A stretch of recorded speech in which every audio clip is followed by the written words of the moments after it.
सुभद्रा योजना ऑनलाइन आवेदन निमंते मूल्य निर्धारण करने गोलामुंडा ब्लॉक अध्यक्ष को दाबीपत्र प्रदान। कलाहांडी जिला गोलामुंडा ब्लॉक प्रत्येक पंचायत अंतर्गत विभिन्न ग्रामर सरकार द्वारा रेजिस्टरभुक्त जनसेवा केन्द्र परिचालक माने एकत्रित भाव में ब्लॉक अध्यक्ष को लिखित दाबीपत्र प्रदान करिथिबा जणा पड़िछि।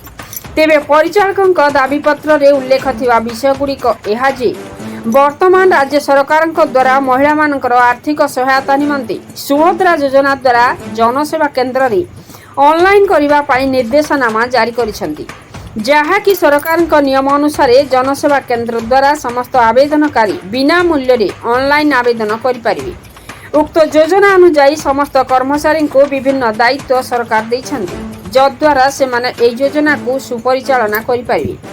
सरकार द्वारा तांको उपयुक्त राशि मासिक दरमा प्रदान करा जाउछि। सुभद्रा योजना सुफल भाव में तुलाइबा को सीएससी रो सहाय्य नहीं आवेदन करिबा पाई पदक्षेप निया जाउछि।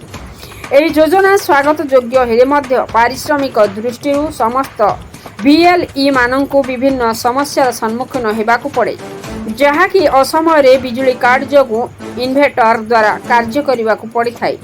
अनिर्दिष्ट काल पाई इंटरनेट सर्भर इश्यू रहे। एहीपरि विभिन्न समस्या को दृष्टि रखी सुभद्रा योजनार सुपरिचालना क्षेत्र में आवेदनकारी पारिश्रमिक को भित्ति सर्वनिम्न मूल्य निर्धारण कले समस्त असुविधा यथा विद्युत खर्च, कलर प्रिंट खर्च, स्लिनिंग और ऑपरेटर दिन मजूरी सदृश पारिश्रमिक राशि निर्धारण करने परिचालक माने अनुरोध करिथिबा जणा पड़िछि।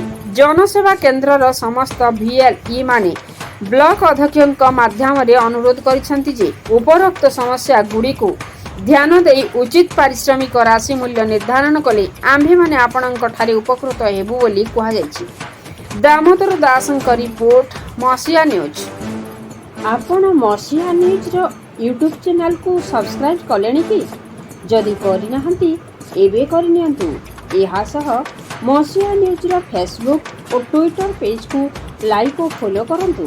ता सह मसिया न्यूज एप आसीगलानी, निज मोबाइल प्ले स्टोर डाउनलोड करनियंतु। जय जगन्नाथ।